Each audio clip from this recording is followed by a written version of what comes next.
तो स्टूडेंट, आज हम फिर एक नए लेक्चर के साथ आए हैं। आज का जो लेक्चर है वो drug store and business management subject से है, और जो ये सब्जेक्ट है वो डी फॉर्म स्टूडेंट के लिए है जो सेकेंड ईयर में स्टडी कर रहे हैं। जो डीएसबीएम का जो टॉपिक है वो है मेथड या टेक्निक ऑफ इन्वेंट्री कंट्रोल। हम इससे पहली 2 क्लासों में इन्वेंट्री का कंट्रोल के बारे में पढ़ा चुके हैं। तो इससे पहले वाली जो क्लास है उसमें फर्स्ट टेक्निक बताए थे, वो टेक्निक थी रीऑर्डर लेवल, और आज हम जो बताने जा रहे हैं वो EOQ यानी economic ordering quantity. Economic ordering quantity के बारे में थोड़ा सा हम लोग जान लेते हैं। Economic ordering quantity is a quantity of inventory.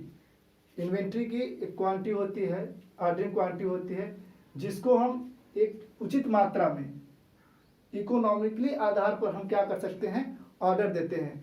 वैसे देखा जाए तो हम किसी मटेरियल या प्रोडक्ट या मशीन जो भी उसकी पूंजी है, आप जानते ही होंगे कि इन्वेंट्री का मतलब होता है कि पूंजी, और कंट्रोल का मतलब होता है उसे कंट्रोल करना।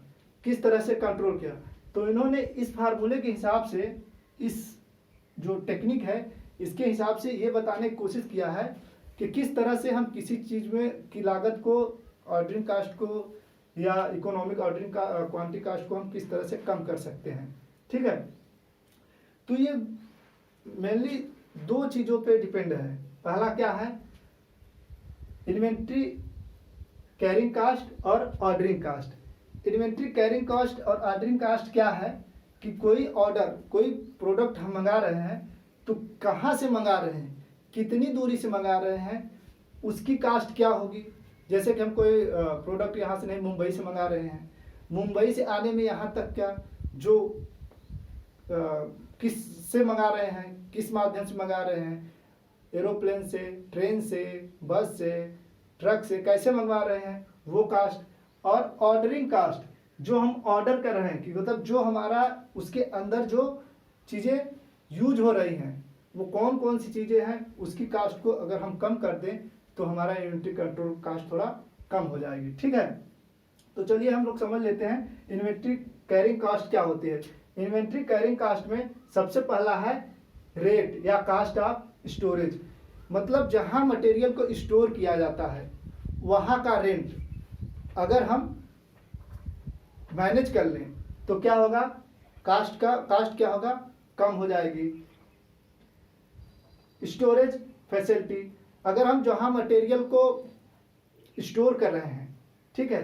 दूसरा है स्टोरेज फैसिलिटी, जिस जगह हम मटेरियल को स्टोर कर रहे हैं वो प्लेस कैसा है, फ्रिज लगा है, फैन लगा है, लाइट जल रही है, मतलब बहुत ज़्यादा फैसिलिटी है, तो फैसिलिटी के हिसाब से उसकी कास्ट क्या होगी, ज़्यादा होगी। ठीक है, तो यहाँ भी हम मैनेज कर सकते हैं। फिर क्या, हैंडलिंग ऑफ मटेरियल्स को वहाँ से मंगाने में या मटेरियल को किस तरह से हैंडल कर रहे हैं, हैंडलिंग में जो कास्ट लगती है उसको हम कम कर सकते हैं। ठीक है, अमाउंट ऑफ इंटरेस्ट, जो मटेरियल हम मंगा रहे हैं, जितना मंगा रहे हैं उस पर इंटरेस्ट क्या है, सैलरी क्या है, मतलब इन सब चीज़ों को अगर हम मैनेज कर लें, ठीक है, तो क्या होगा, इन्वेंट्री की जो कास्ट है वो कम की जा सकती है। फिर नेक्स्ट है ऑर्डरिंग कास्ट। ऑर्डरिंग कास्ट क्या है, कास्ट ऑफ स्टेशनरी, मतलब जो चीज़ें, जैसे कि हम कोई चीज़ मंगा रहे हैं तो किस पे जो रजिस्टर है जहां हम मेंटेन करते हैं, पेपर है, कैसे मंगा रहे हैं, ऑर्डर जो स्टेशनरी पेन है, जो भी चीज़ें हैं उसको हम मैनेज करके हम उसको कम कर सकते हैं। Cost of post, telephone, fax, email, हम किस माध्यम से मंगा रहे हैं, मतलब पोस्ट से लेटर पोस्ट करके मंगा रहे हैं कि टेलीफोन करके मंगा रहे हैं कि ईमेल करके मंगा रहे हैं, कैसे मंगा रहे हैं, तो इन सब कास्ट को अगर हम मैनेज कर लें तो क्या होगा, इन्वेंट्री कंट्रोल थोड़ा सा रेट उसका कास्ट को कम हो जाएगा। वही इस फार्मूले के माध्यम से इन्होंने ये समझाने का प्रयास किया है कि किस तरह से हम, अगर इस तरह से हम यूज करेंगे तो हमारा क्या होगा, इन्वेंट्री कास्ट जो ये टेक्निक है वो थोड़ा सा मैनेज हो जाएगी। ठीक है, तो EOQ क्या है, इसका full form economic ordering quantity है।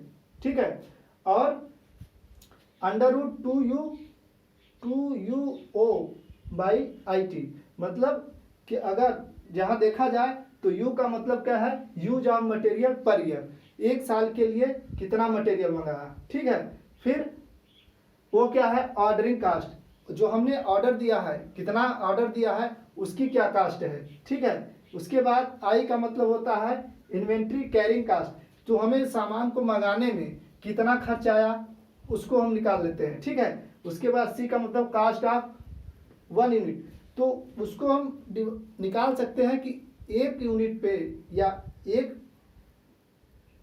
पर्टिकुलर एक यूनिट पे कितना कास्ट आया, उससे हमें पता चल जाएगा। ठीक है, तो हम आपको बस एग्जाम में इतने लिखना है, इससे ज़्यादा कुछ नहीं लिखना है, और ये इसीलिए दिया गया है, आप एग्जाम में जाएंगे इस चीज़ को लिख देंगे और इसको डिफाइन कर देंगे कि ये क्या है, बस इससे ज़्यादा आपको कुछ नहीं है।